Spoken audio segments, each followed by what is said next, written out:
the Scottish singer-songwriter who's already had more than 1 billion streams online. Get you? Yes, and now pop star Nina Nesbitt is taking her rising star status to the next level with the release of her 3rd album. Before we chat to her, let's take a look at some of her biggest hits. That's your career through your hair. There you go. The evolution of the hairstyle. Yeah. And Nina is joining us now. Now, good morning, congratulations. Thank you your so much. Your 3rd album, which is called Älskar. Yes.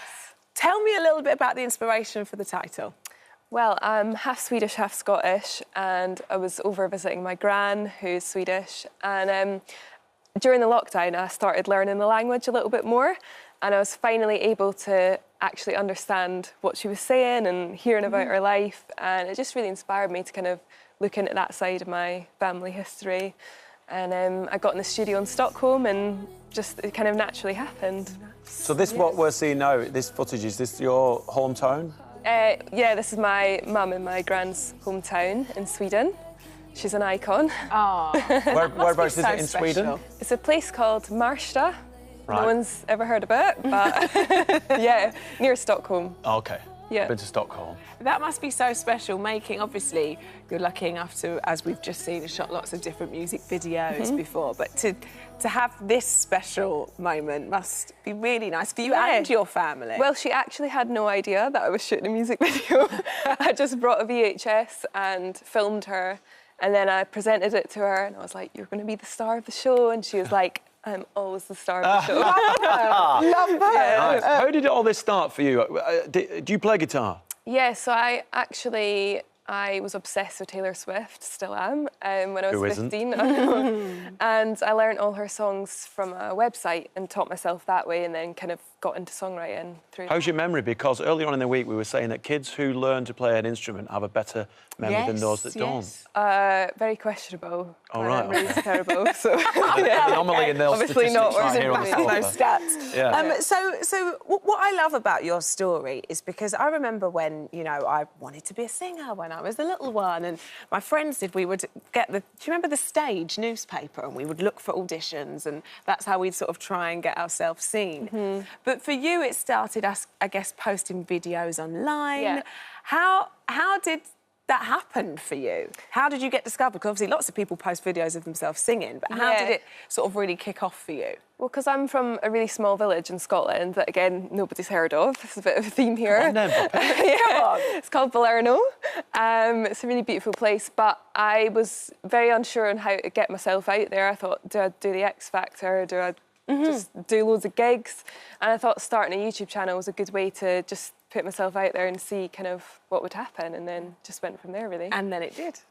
Yeah, and then it kind of just, one thing after another. And you got signed by a promotion company, or was it a management company, who had a relationship with Ed Sheeran, is that right? So I actually met him at a radio station, and he heard me sing, and then invited me on tour, which was kind of like the biggest opportunity that you could get, really. And that was like almost like a crash course in the music industry, and Well, absolutely, I suppose, from posting videos to an Ed Sheeran concert, I mean, that's quite the thing, right? Well, he's going to do a gig, you know, with more than 10 people, so a little bit of pressure.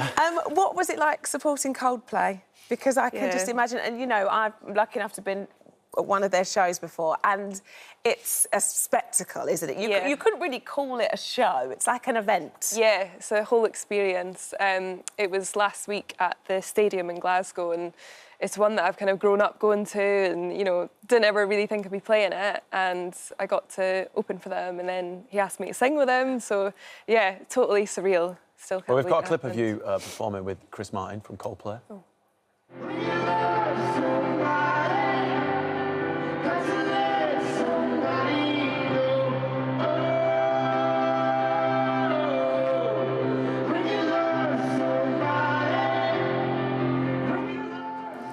I mean, that's a cool video. Yeah.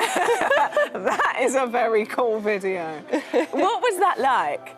That's a pinch me moment right there, surely. Yeah, I still feel like it didn't even happen. Well, it did. We're watching it. I was sound checking, and I seen a man with a hat, like, covering his face, and I was like, who is that person watching me? And then afterwards, I came down from my dressing room, and I heard him, like, singing Colours of You, one of my songs, and he was like, I love your music, do you want to sing with me? We're sound checking in 5 minutes. And I was like, Yeah. Yeah.